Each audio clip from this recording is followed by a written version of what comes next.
Did you know there are some parenting things you're probably doing that you don't even like that actually cause entitlement in kids? So this video is gonna give you permission to stop doing them. Hi, it's Rachel. I'm about ready to talk about some guilt-laden parenting habits that we have that don't produce good fruit that we're gonna stop doing, okay? Let's hit it. The first thing we parents do that can cause entitlement, even though we feel like it's helping, is to always stop immediately what we're doing to deal with whatever situation or crisis or fake crisis our child is having. So of course I'm not talking about when they're like babies or very little toddlers, although even then they can wait. I'm talking about when we get in the habit and create expectation in our kids that no matter what we're doing, they can just walk up to us, start going on with the issue, and then we're gonna drop whatever we're doing to help them. Now I've talked about this before in other videos, and I talk about it in my book, If Mom Ain't Happy, which is coming out soon. You know what to do. I give a specific example in there, but this looks like, you know, you're working, or you're about to get in the shower, or you're in the bathroom, or you're doing a chore that requires concentration, or you're reading, or insert any number of things that you might be doing, and your child comes up and they just immediately go into it, demand you help them right now. I'm not talking about coming up and having just like, you know, Mom, can you help me? And then, but like just if they expect, and then they feel outraged if you're not. This is a sign that you have trained them. Doesn't matter what you're doing, you'll stop whatever you're doing. And now, of course, as moms, we always want to help our kids, but the point I'm getting at here, the heart and the spirit behind this is when we teach them, they don't have to think about us as people, as mothers, as humans at all. They sort of learn and get trained to not.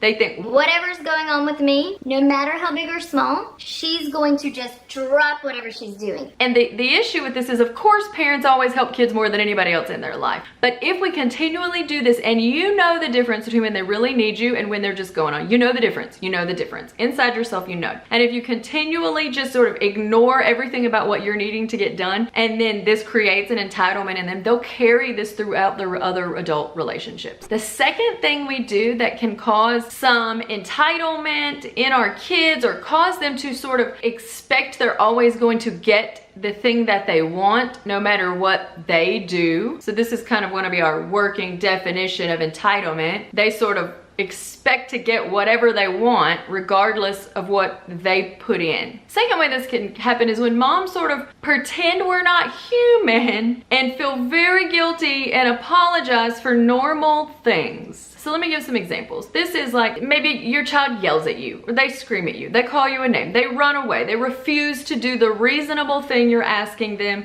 to do. And I'm not talking about one time they missed a nap. I'm talking about as a habit, okay? When we pretend we don't have feelings, when we inside act like we shouldn't get frustrated at frustrating things, we act like we shouldn't get mad at things that make us angry. I have a whole video on this, what not to do when you're angry.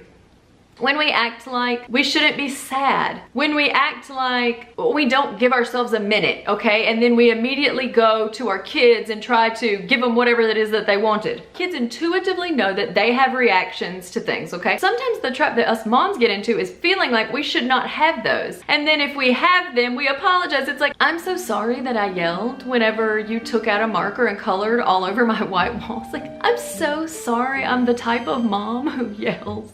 Yeah, of course we don't want to yell and we don't want to scream. Duh, hear me out, duh. Some of our reactions are totally normal given what happened. And our kids need to learn certain behaviors result in certain reactions in the human race. We are humans. We want to be healthy with our reactions. We want to be calm and centered. We don't want dysregulated emotions and all the mental health words we all know about now. Of course we want that, but we are human. And if we train our kids we're not human and they can do literally whatever they want, and then when we react human, we go groveling to them, then we're creating a sense in our kids that it just actually doesn't really matter what I do. Nobody else can be upset with me. That's not really the way we want to go. The third way we can create entitlement in our kids by doing something we don't want to do anyway but think we should, and that is what I like to call boundary bending. We talk about this in our language of listening trainings, but this is essentially when you've made a rule, and then the kids come and they woodpeck you. I recently heard, I was on a podcast at Don't Mom Alone, and I call it woodpecking, she calls it badgering. So when the kids come woodpeck you, can I do this? Can I do this? I want this. Can I do this? Can I have a snack? Can I have one? Can I go to so-and-so's house? Can I play on the tablet? Can I do it? Can I watch TV? Can I? Can I? Can I? Can I? Can I? And then you eventually get so worn down, you lose the will to live, and you're like, fine,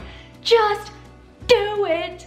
And afterwards you feel bitter and resentful and angry and guilty and all the things. You feel all those things. You feel like, kind of like you want to blame the kids and be like, they shouldn't have woodpecked me, which is true, but really you're also mad at yourself because you bent your boundary. We have to stop bending our boundaries. If what you're asking is not reasonable, that's another thing. But if you're trying to hold a boundary that is age appropriate and reasonable, and it's healthy for your kids, and you know that it's good for them, spirit, soul, and body, mentally, emotionally, and physically, and they woodpeck you and you give in, you're actually training your kids that if they continue in these aggressive forms of communication and this manipulation, not in an evil mastermind sense, but in the sense of, if I do A and it gets me B and I want B, if I keep doing A, I keep getting B.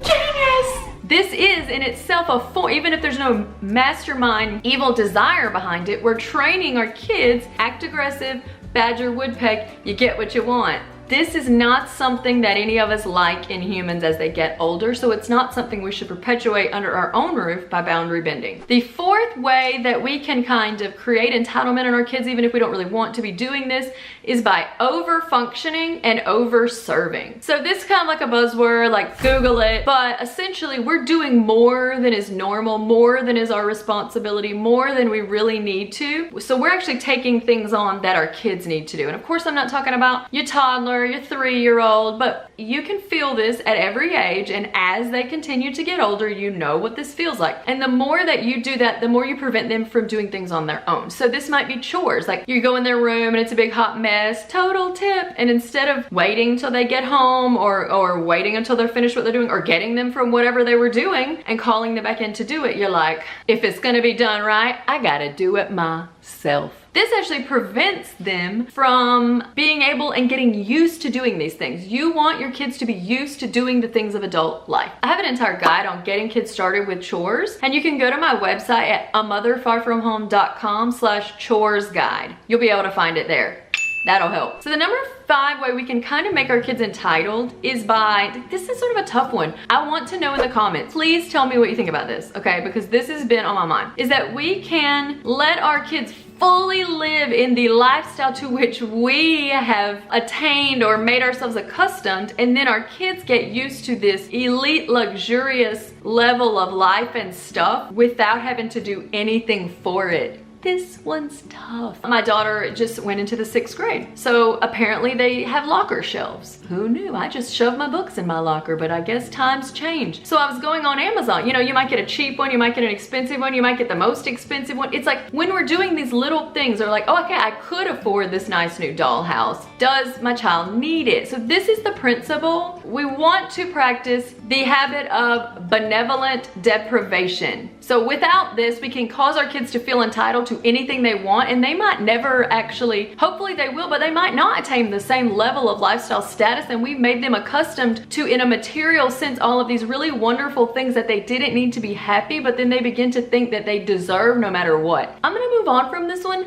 That was tough for me. Okay, the last number 6 way that we can parent in a way that cause our kids to be entitled, even though we don't mean to, and we actually don't love that we do this, but it's so easy to do this, like a huge issue in modern parenting right now. And it's one of the ways that life has become unmanageable, which I'm also gonna, you know, whatever. I need to figure out which side, whatever. This last way is when you parent to your child's emotions versus just healthy boundaries and appropriate rules. This is when the compass for your decisions is how your child reacts or is going to react. It's like, okay, it's 11 o'clock and my 4-year-old doesn't want to go to bed. A mom who was not parenting to her child's emotions but to her child's needs would just say we're going to go to bed. It wouldn't matter what the child wanted. It doesn't matter if you want to stay up till 3 o'clock in the morning. What does that have to do with anything? Nothing. A parent who was parenting to their child's emotions would say, I know I need to do this thing. I know it's good for my child. I know it's best for all of us, but they're gonna hate it, so I don't want to do it. Or then when you finally drum up the chutzpah to go do it, you feel so guilty. So you're giving off this like, I'm so sorry, I'm asking you to make your bed. Like, I know it's just wrecking